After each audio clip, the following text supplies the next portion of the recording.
ఎండు రొయ్యలు గోంగూర ultimate combination కదా. మీలో ఎంతమందికి ఈ కాంబినేషన్ అంటే ఇష్టం?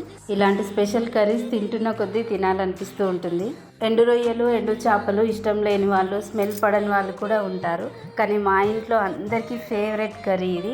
ఫస్ట్ గోంగూర నీట్గా కడుక్కొని పక్కన పెట్టుకోవాలి. ఎండు రొయ్యలను కూడా ఇలా ఫ్రై చేసి పక్కన పెట్టుకోవాలి. ఇప్పుడు ఆయిల్లోకి కట్ చేసుకున్న ఆనియన్స్, పసుపు, సాల్ట్ వేసుకొని ఫ్రై చేసుకోవాలి. ఈ కర్రీలోకి ఆనియన్స్ ఎక్కువగా ఉంటే బాగుంటుంది. ఇలా ఫ్రై అయ్యాక అల్లం వెల్లుల్లి పేస్ట్ వేసుకోవాలి. నెక్స్ట్ గోంగూర వేసుకొని ఇలా మంచిగా మగ్గించుకున్న తర్వాత కారం, సాల్ట్ వేసుకోవాలి. అవి కొంచెం ఫ్రై అయ్యాక కొన్ని వాటర్ పోసుకొని ఫ్రై చేసుకొని పెట్టుకున్న ఎండు రొయ్యల్ని నీట్గా వాష్ చేసుకొని కర్రీలో వేసుకోవాలి. ఇప్పుడు మూత పెట్టుకొని 5 మినిట్స్ మగ్గిన తర్వాత గరం మసాలా వేసుకొని సర్వ్ చేసుకోవడమే. ఎంతో టేస్టీ అయిన గోంగూర ఎండు రొయ్యల కర్రీ రెడీ. టేస్ట్ చాలా బాగుంది. ఈ వీడియో నచ్చితే ప్లీజ్ లైక్ చేసి సబ్స్క్రైబ్ చేసుకోండి. Thank you.